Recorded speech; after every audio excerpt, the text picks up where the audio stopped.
Hello' everyone, কি খবৰ তোমালোকৰ? আশা কৰিছোঁ তোমালোক সকলোৱে ভালে কুশলে আছা। তোমালোকৰ 6 মাহিলী পৰীক্ষা কেনে চলি আছে কমেণ্ট কৰি জনাবা। নমস্কাৰ, মই দিগন্ত। আজিৰ ভিডিঅ'টো পৰীক্ষাৰ বাবে প্ৰস্তুতি চলাই থকা শিক্ষাৰ্থীসকলৰ বাবে ছুপাৰ হেল্পফুল হ'ব। আজি আমি এখন উত্তম আৰু উন্নত মানৰ কুৱেশ্যন পেপাৰ লৈ আহিছোঁ, যি তোমালোকৰ পৰীক্ষাত ভাল নম্বৰ পোৱাত বহুত সহায়ক হ'ব। সকলো তথ্য ভালদৰে আয়ত্ত কৰিবলৈ তোমালোকে এই ভিডিঅ'টো সম্পূৰ্ণ কৰি শেষলৈকে চাবা।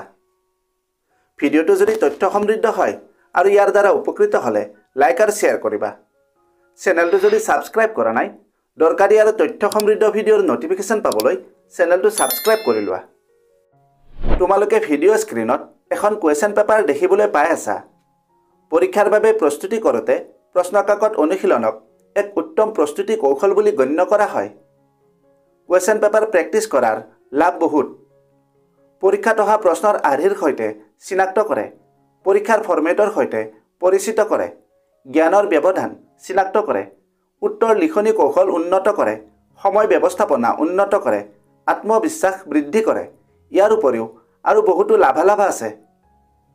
কুৱেশ্যন পেপাৰ প্ৰেক্টিছ কৰোঁতে এটা সময় নিৰ্ধাৰণ কৰি ল'বা। আৰু আটাইতকৈ গুৰুত্বপূৰ্ণ কথাটো হ'ল, কুৱেশ্যন পেপাৰ প্ৰেক্টিছ কৰাৰ কিছুমান টিপছ আছে। যদি সেই কৌশলমতে প্ৰেক্টিছ কৰা, তোমালোকৰ প্ৰস্তুতি বহু পৰিমাণে উন্নত হ'ব আৰু পৰীক্ষাত ভাল নম্বৰো পাবা। এই বিষয়ে ভিডিঅ' এটাত আলোচনা কৰিছিলোঁ।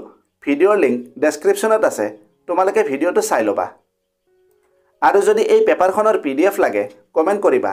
লগতে তোমালোকৰ প্ৰস্তুতি কেনে চলি আছে এই বিষয়েও কমেণ্টত লিখিবা। এতিয়া তোমালোকে পেপাৰখন ভালদৰে চাই লোৱা।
ভিডিঅ'টো যদি হেল্পফুল হৈছে তেন্তে বন্ধু বান্ধৱীৰ লগত এই ভিডিঅ'টো শ্বেয়াৰ কৰিবা আৰু লাইক কৰিবা।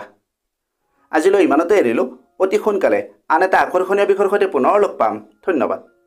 कामयाबी का शॉर्टकट, मेहनत और डेडिकेशन, ये चैनल बनाए तेरा परफेक्ट फाउंडेशन। सब्सक्राइब करो, join this ride, let's grow together side by side।